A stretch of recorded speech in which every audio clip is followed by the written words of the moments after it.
안녕하세요. 옆집에 살고 있는 구름이 아저씨입니다. 오늘도 좀 소개를 하고 싶은 책들이 몇 권 있어가지고 영상을 만들게 되었습니다. 오늘은 이 4권의 책을 좀 가지고 와봤는데요. 2권은 도서관에서 빌린 거고 2권은 제 겁니다.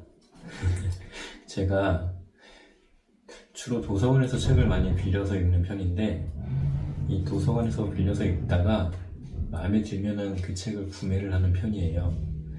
책을 샀다가 좀 마음에 안 들 수도 있잖아요. 그런 거 그때 조금 이 책 괜히 샀다 싶은 마음이 들까봐 그런 걸 좀 방지하고 싶어서 도서관에서 먼저 빌려서 읽고 그때 마음에 들면 정말 내 돈을 들여서 책을 사는 그런 습관이 좀 있는데 빌렸지만 2개는 아직 안 샀고 2개는 내 거네요. 아무튼지 오늘 이 4권의 책 중에서 이 2권은 이번에 새로 나온 신간이에요. 신간에 대해서 먼저 말씀을 한번 드려볼게요. 모든 것은 별에서 시작되었다 라는 제목의 좀 굉장히 철학적인 제목이죠. 이 조앤 베이커라는 그 영국인가 미국인가 아마 천문학자로 알고 있는데 천문학 연구하시면서도 천문학 관련된 강연 많이 하시고 그 TED 테드라는 곳 있죠. 거기서 천문학 관련된 주제로 많은 발표를 하셨던 분으로 제가 좀 기억이 나는데 모든 것은 별에서 시작되었다 라는 제목으로 이번에 책을 쓰셨네요. 사실 맞죠. 이게 우주가 처음에 빅뱅이라는 곳에서 시작이 되었잖아요. 엄청난 에너지가 뭉쳐있다가 빵 하면서 그 안에서 물질들이 막 나오면서 그런데 사실 이 물질이라고 해봤자 수소와 헬륨이 대부분이었었는데 그렇게 초창기의 우주에는 별밖에 없었던 거예요. 수소와 헬륨으로 이루어진 그런 별들이 수소를 태우고 헬륨을 태우고 하면서 핵융합 반응으로 계속 수명을 이어가다가 별의 수명이 다할 때쯤에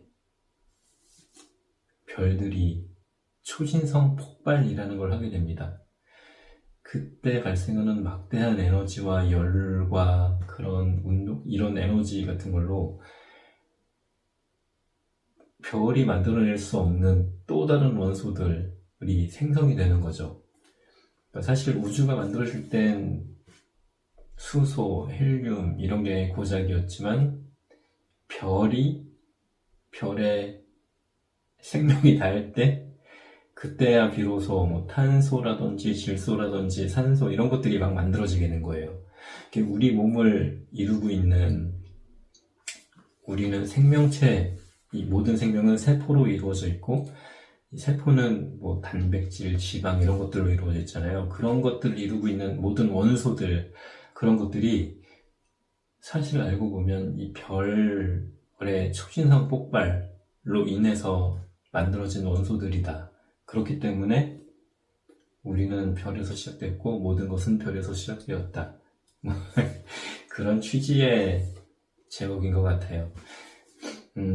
이 책은 그 천문학자가 바라본 우주와 인류의 발자취라는 이 부제목에 맞춰서 천문학의 그 역사, 그러니까 큰 틀이긴 한데 그 천문학이 어떻게 발달해 왔는지 그런 걸 좀 설명을 해가면서요.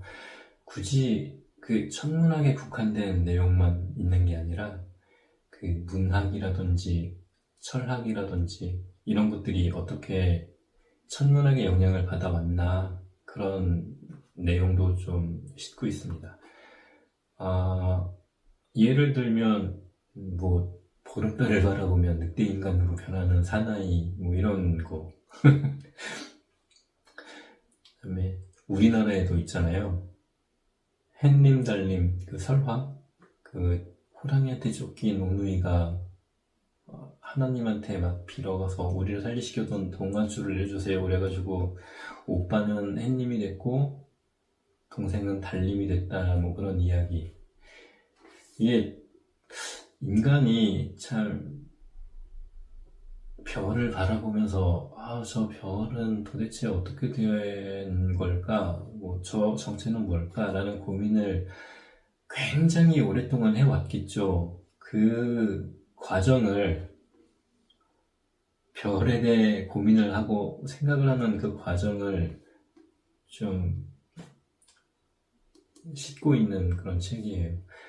그런 인류의 고민과 생각이 어떻게 철학뿐만이 아니라, 철학이래. 천문학뿐만이 아니라 그 철학과 뭐 문학에까지 영향을 줬는지 그런 얘기를 좀 재미있게 이어주고 있는 책이었습니다. 좀 우리나라도 요즘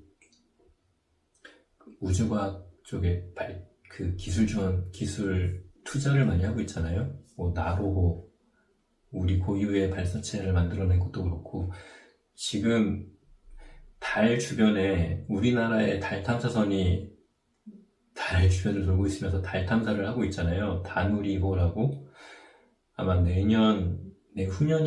내년인가까지 그 임무가 남아있는 걸로 알고 있는데 이 책을 보다 보면은 참 그런 것들에 대한 생각을 많이 하게 됐던 그런 책이었어요. 모든 것은 그래서 시작되었다. 재미있었던 책입니다.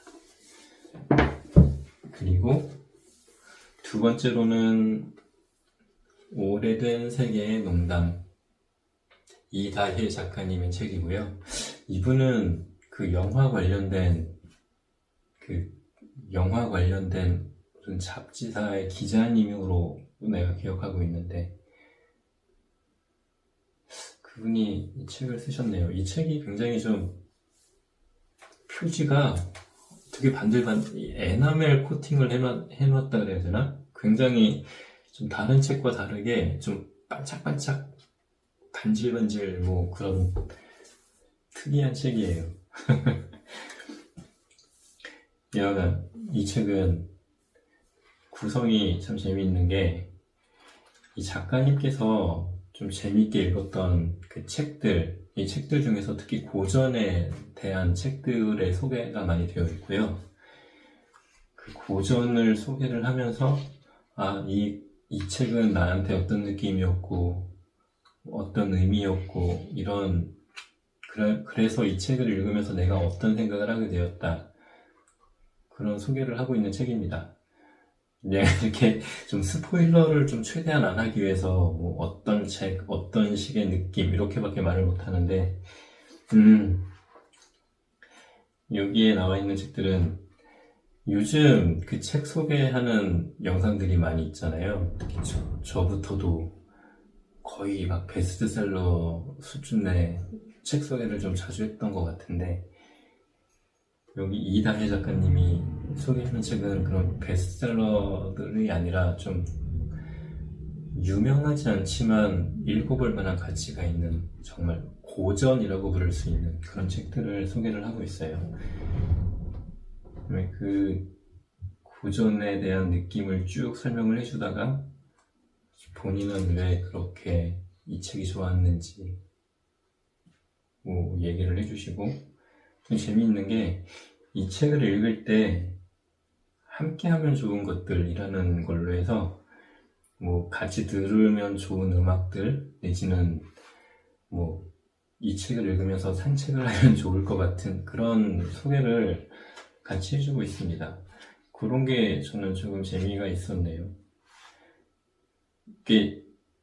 이 책을 읽으면서 좋았던 게 뭐냐면 저도 나름 책을 좋아하는 사람이고 이런저런 책들을 많이 읽었는데 이 작가님이 소개를 해주는 책들 중에 내가 읽었던 책들이 좀 있는 거예요. 그럴 때 나도 읽었는데 이 작가님도 재밌게 읽었구나 이런 좀 동질감, 뿌듯함 유명한 사람이 읽은 책을 나도 읽었다라는 그런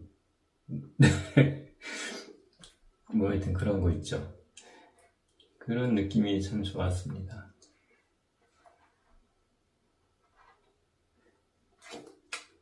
표지가 신선하네요.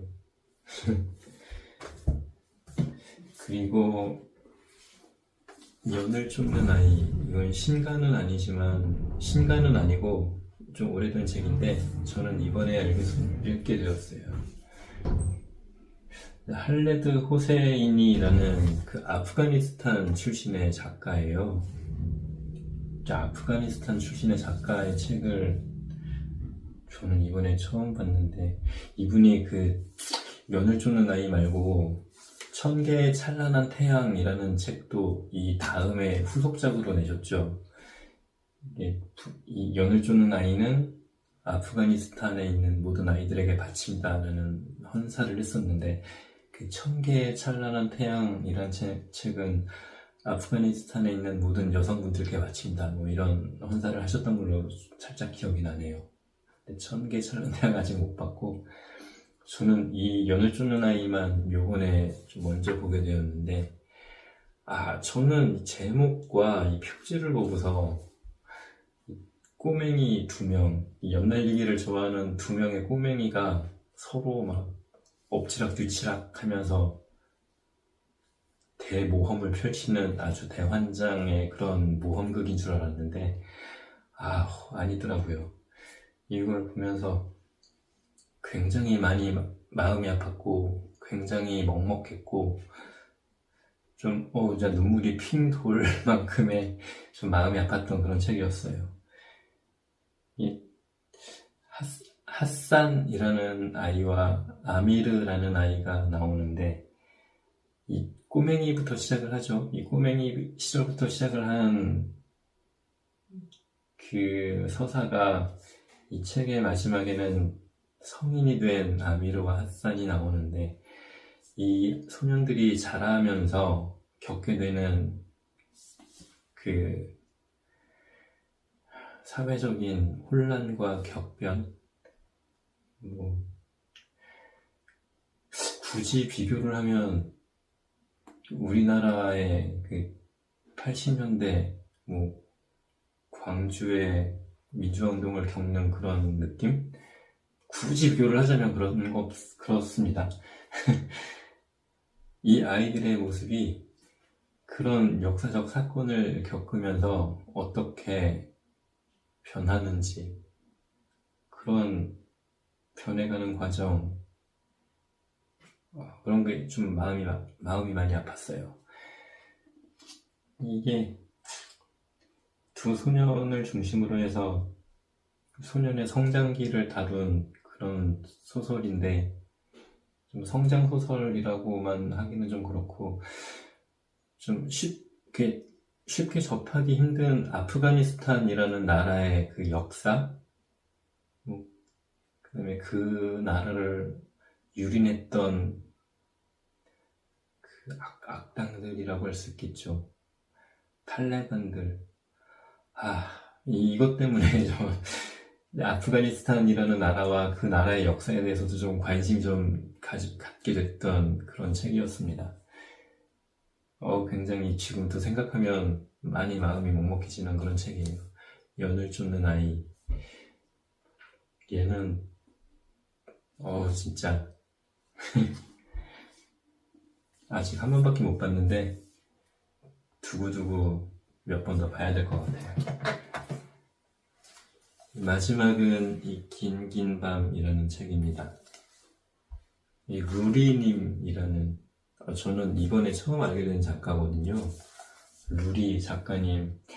그래서 좀 찾아보니까 동화 작가이신 것 같고 그림책 많이 만드셨던 것 같더라고요. 그래서 저는 동화책 아이들 보는 거, 여기도 문학동네 어린이 문학상이라고 써있잖아요. 그래서 이걸 다 늙은 내가 봐서 뭐해, 막 이런 생각을 좀 했었는데, 읽다 보니까 이 어린이들이 볼만한, 물론 어린이들도 봐도 좋을 것 같긴 해요. 근데 다 늙은 아저씨인 내가 봐도 얘도 정말 많이 마음이 먹먹했던 그런 책이었어요. 그냥 코뿔소와 펭귄이 나오는 동화책일 뿐이지만 이 코뿔소를 뭐 옆집 사는 구름이 아저씨, 펭귄을 우리 집에 있는 구름이 뭐 이런 식으로 대치를 해서 봐도 와 정말 그 근본적인 거 있죠. 그 사람과 사람의 그 관계 어떻게 해야 믿을 수 있고 이 사람을 내가 책임을 져야 되고 뭐 그런 느낌들 어린이를 위한 동화라 그래놓고 제가 봐도 참 많이 마음이 먹먹했던 그런 책이었습니다. 이 사파가 굉장히 예쁘고 그게 흐름이 굉장히 잔잔해요. 잔잔한데 잔잔함 속에 아련아련함이 깔려 있어서 읽는 내내 마음이 막 애절한 너희들 앞으로 어떡하려고 그러니 막 이런 이런 마음 아픔이 좀 깔려 있었던 책이었어요. 얘는 정말 제 보물 같은 책이 될 것 같습니다. 제가 강추하는 책이에요. 한번 보셨으면 좋겠어요.